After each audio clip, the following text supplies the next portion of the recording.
Hi everyone! Welcome back to another episode of The Grocery Guide, a video series dedicated to helping you make the most nutritious choices at the grocery store.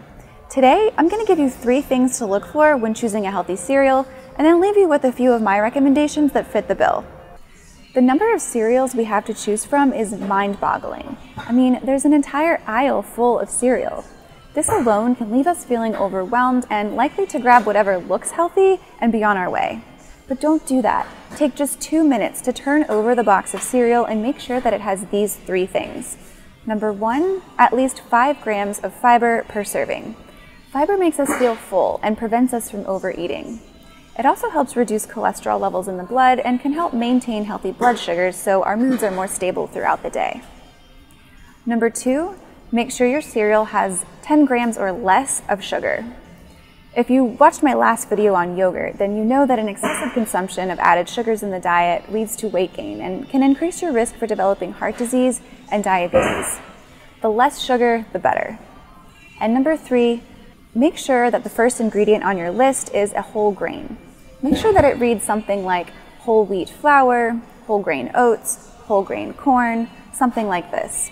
What's the importance of whole grains? Check out the difference between a whole grain and a refined grain here. A whole grain is made up of 3 distinct sections: the bran, the endosperm, and the germ. The bran and germ are the most nutrient-rich components and are responsible for giving whole grains a healthy reputation. But when grains are refined, the germ and bran are removed, leaving you with mostly starch. Don't miss out on these essential nutrients. Always choose whole grains. All right, so on to some recommendations. So remember, 5 grams of fiber, 10 grams or less of sugar, and first ingredient is a whole grain. First up, we've got Nature's Path Blueberry Cinnamon Flax. This one has a whopping 9 grams of fiber and only 9 grams of sugar, with the first ingredient reading whole wheat meal. So this is a good one. Next up is Kashi Autumn Wheat, similar to Frosted Mini Wheats but without all of the frosting. This one here has 6 grams of fiber, only 7 grams of sugar, and the first ingredient is whole grain wheat. So this is also a good choice. Next up is Great Grains. This is a little more affordable than the other 2, but still stacks up pretty well. 5 grams of fiber, only 8 grams of sugar, and the first ingredient is whole grain wheat. And then, of course, Cheerios, which is an American favorite. The first ingredient here is whole grain oats. We've got only 1 gram of sugar and 3 grams of fiber. So while this doesn't quite have 5 grams of fiber, it can still be a healthy choice.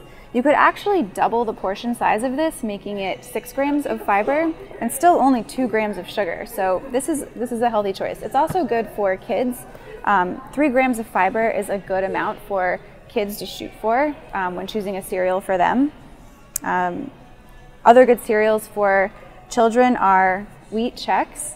You know, this one has 6 grams of fiber, that's pretty good, and only 5 grams of sugar.